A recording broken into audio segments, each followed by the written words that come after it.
어느 재판관에서 검사가 부부에게 고래고래 소리를 지르고 있습니다. 사건 번호 1013번.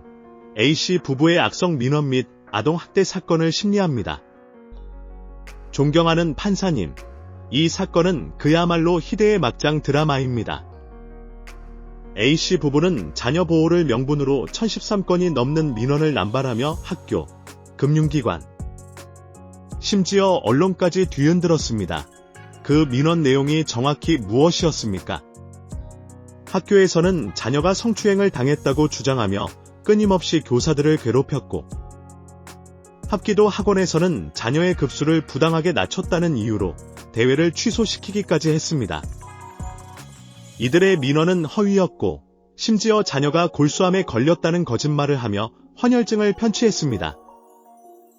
헌혈증을 편취했다고요? 네.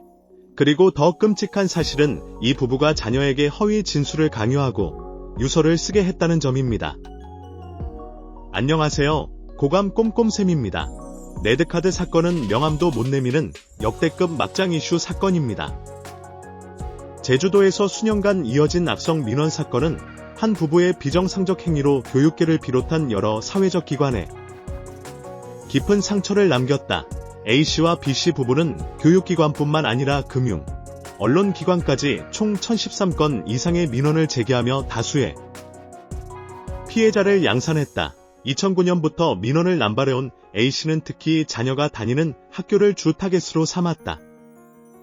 그는 학교에서 자녀가 성추행 및 아동학대를 당했다고 주장하며 담당 교사들을 향해 지속적인 민원을 제기했다. 그러나 경찰 조사 결과 이들 민원 중 상당수는 허위거나 부적절한 내용을 담고 있었다. 예를 들어 교사가 아이들 간의 다툼을 화해시킨 사건을 강제 화해로 왜곡해 민원을 남긴 것이 그 이해다. 이러한 악성 민원은 단순한 교권 침해를 넘어 교육 현장을 마비시키는 심각한 문제를 야기했다. A씨는 이뿐만 아니라 자녀가 다니던 합기도장에도 문제를 제기해 도교육청 주최 합기도 대회를 취소시키는 등 악성 민원의 범위를 넓혀갔다. 그는 합기도 학원이 자녀의 급수를 부당하게 낮췄다고 주장하며 지속적인 민원을 남겼고, 이로 인해 학원은 명예훼손 혐의로 그를 고소하기에 이르렀다. A씨의 민원 활동은 교육기관에만 그치지 않았다. 그는 허위 진단서를 발급받아 35회에 걸쳐 약 3,300만 원의 보험금을 부당하게 수령했다. 실제 수령액은 4,400만 원이었으나 경찰은 명확히 입증된 액수를 3,300만 원으로 발표했다. A씨는 보험금을 조속히 지급받기 위해 보험사 콜센터 직원들에게 민원을 제기하겠다고 협박하며 압력을 가했다. 뿐만 아니라 그는 모 방송사 PD를 상대로 자신이 주거 침입 및 신체적 접촉을 당했다고 주장하며 무고죄로 고소했다. 그러나 경찰 조사 결과 주거 침입이나 신체적 접촉은 사실이 아닌 것으로 드러났고, A씨는 결국 무고죄로 기소되었다. A씨 부부는 자녀가 골수암에 걸렸다는 거짓 정보를 퍼뜨려 헌혈증 수십 장을 편취한 혐의도 받았다. 이들은 편취한 헌혈증을 병원에 기부하고 이를 언론의 보도자료로 배포하는 등 외부적으로는 선행을 가장했다. 그러나 경찰은 이 행위가 사기임을 밝혀내고 추가 조사를 진행했다. A씨 부부의 가장 충격적인 혐의는 자녀를 상대로 한 학대였다. 경찰은 A씨가 자녀가 다치지도 않았음에도 불구하고 불필요한 병원 치료와 정신과 진료를 받게 했다는 정황을 포착했다. 또한 자녀들에게 허위 진술을 강요해 자신이 원하는 대로 증언하도록 압박한 것으로 드러났다. 특히 자녀들에게 유서를 작성하게 한 사건은 사회에 큰 충격을 주었다. 유서에는 교사와 교육감에게 복수하겠다는 등 극단적인 내용이 포함되어 있었으며, 경찰은 유서의 문장이 초등학생의 수준을 벗어난다는 점에서 A씨의 개입을 의심했다. A씨는 도교육청을 상대로 한 소송에서 패소하자 자녀 명의로 파산 신청을 한 사실도 드러났다. 이 과정에서 A씨는 대리인 자격을 악용해 자녀의 명의를 법적으로 이용했다. 부모로서의 권한을 남용한 이 사례는 심각한 법적 책임을 피할 수 없었다. 결국 A씨와 그의 아내 B씨는 아동학대, 무고, 보험 사기, 명예훼손 등 여러 혐의로 구속되었다. 특히 보호가 필요한 초등학생 자녀 둘을 둔 부모가 동시에 구속된 상황은 이례적이었고, 자녀들은 아동전문기관의 임시거처에서 생활하게 되었다. 경찰은 2017년부터 이 사건에 대한 내사를 진행했으나 피해자들의 진술이 원활하지 않아 수사가 지연되었다.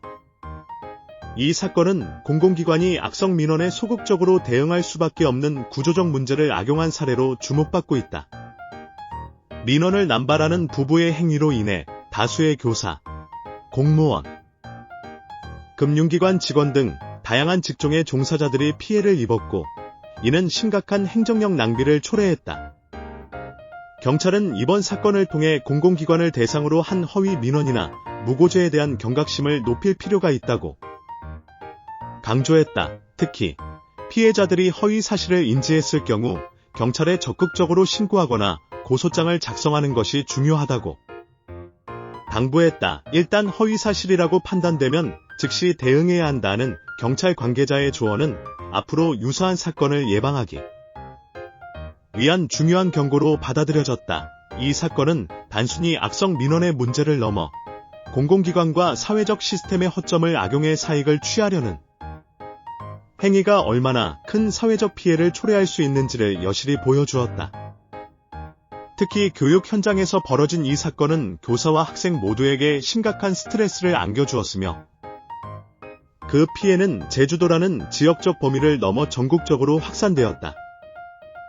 결국 A씨 부부의 구속은 오랜 기간 악성 민원으로 고통받았던 피해자들에게는 일말의 위로가 되었으나, 이와 같은 사건이 다시는 발생하지 않도록 하기 위해서는 공공기관과 사회 전반에 걸쳐 근본적인 제도적 개선이 필요한 시점이다. 역대급 막장 이슈 기사였습니다. 항상 정신건강 바짝바짝 챙기십시오. 여러분의 노고에 진심으로 응원과 감사를 보냅니다.